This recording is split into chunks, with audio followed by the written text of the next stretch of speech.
Hello guys! Welcome to my channel. Mag-unbox tayo ng special base for washing machine and refrigerator.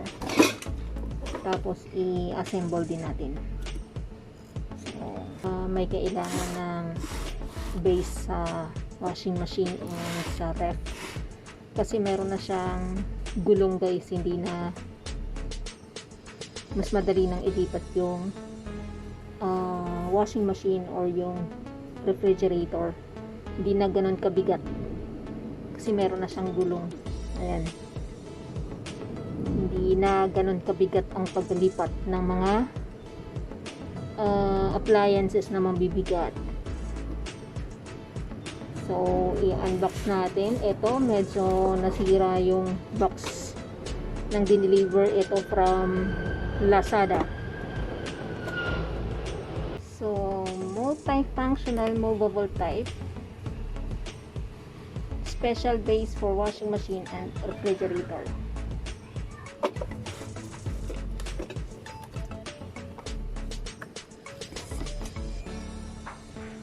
So, ito yung mga laman guys.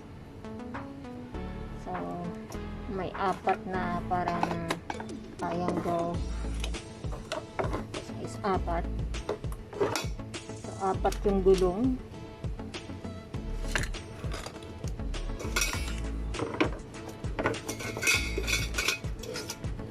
Apat na bars. And plus yung screw.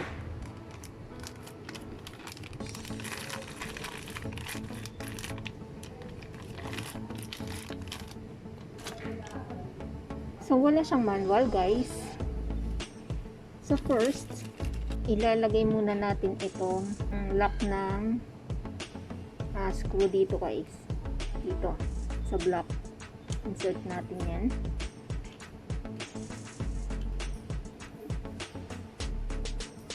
Saka natin ilagay yung bar.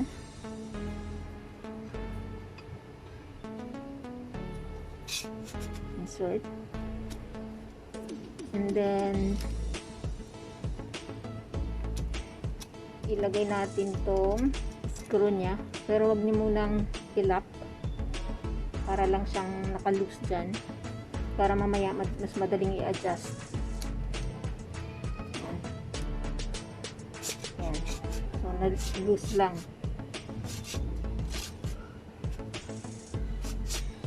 pwedeng ma-adjust. Tsaka natin ilalak yan mamaya. So, yan yung una natin gagawin sa lahat ng mga bars at saka yung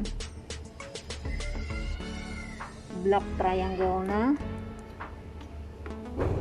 plastic. Yan.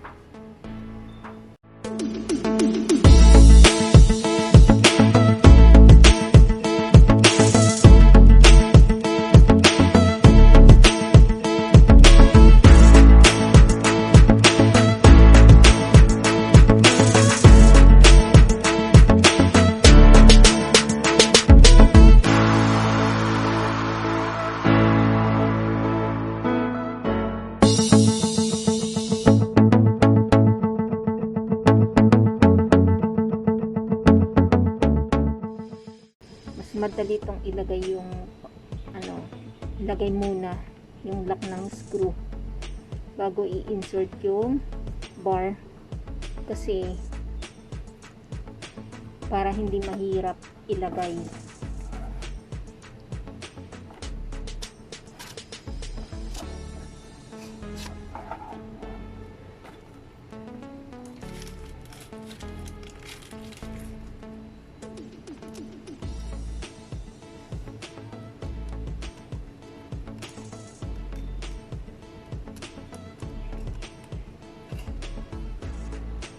Madali siyang ilagay, unlike kapag nakalagay na yung bar. Tulad nito, nakalagay na yung bar, tapos di ba pwede mo namang i-insert yung pang-lock ng screw dyan, oh. Pwede naman yun. Ayan, pwede naman. Saka mo i-lagyan ng screw.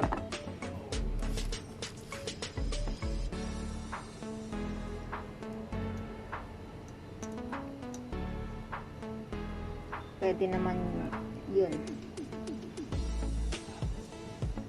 So wag lang i-lock, wag lang i-lock yung screw para mas madaling ma-adjust.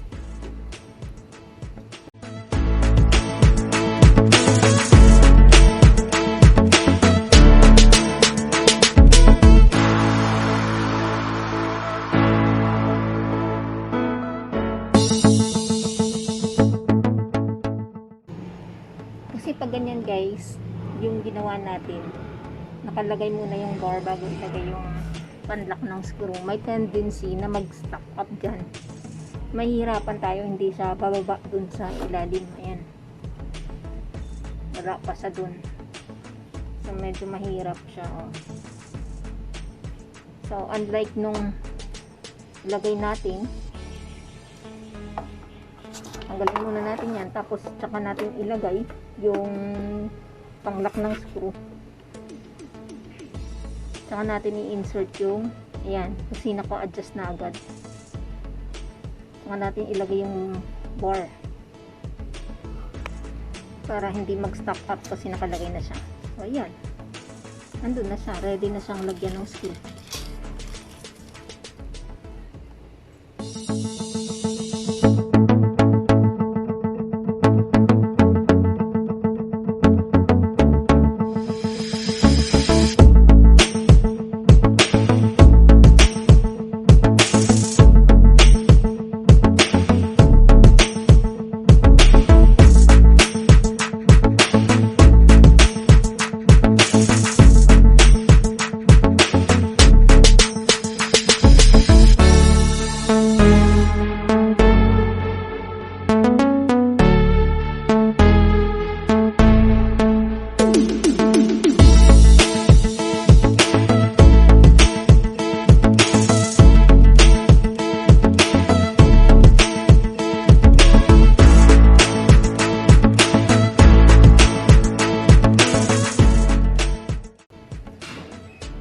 Guys, nabuo na natin. Kailangan na lang natin ilagay yung ating gulong. Pero nabuo na natin to, ilagay na natin yung bar. So wag mo nang i-lock yung bar, wag mo nang i-lock yung screw, naka-loose lang siya para na-adjust. Ayan, ilagay naman natin itong gulong. So apat na gulong ito.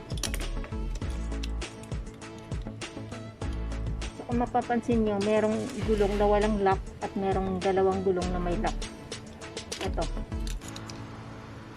so itong dalawang may lock, better na nasa harapan siya para madali siyang ilalak kapag na ilagay na yung washing machine o di kaya yung ref. Nasa harapan, mas madaling makontrol. So, sa harapan natin itong ilalagay.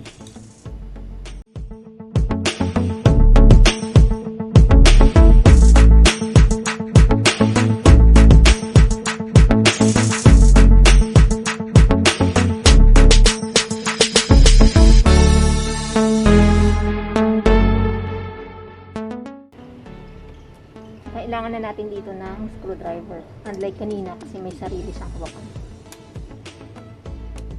Ito, kailangan ng screwdriver.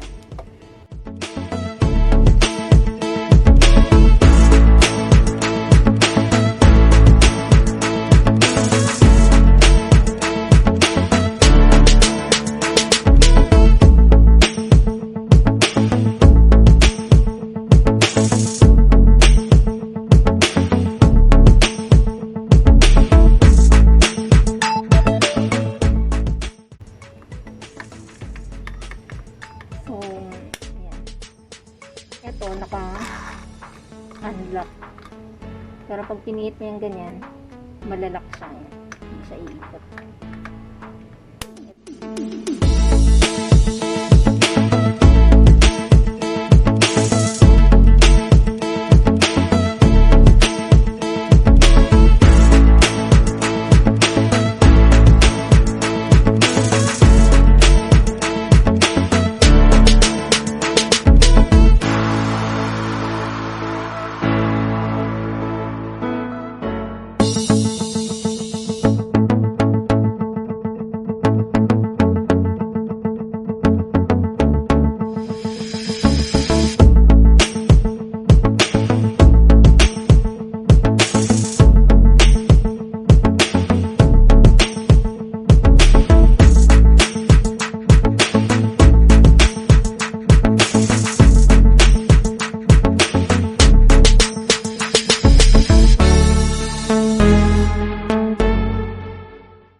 Ayan na.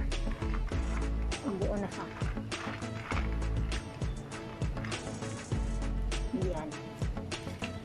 Nabuo na natin siya kahit wala siyang instruction. Actually, very basic lang naman guys. Kaya kahit wala siyang instruction, wala siyang manual on how to assemble, na ready nang ilagay ang washing machine. Washing machine actually yung ilalagay ko dyan. So, hope nakatulong guys. If you have any questions, just let me know. Try nating replyan ng inyong mga tanong. Thank you for watching. Bye.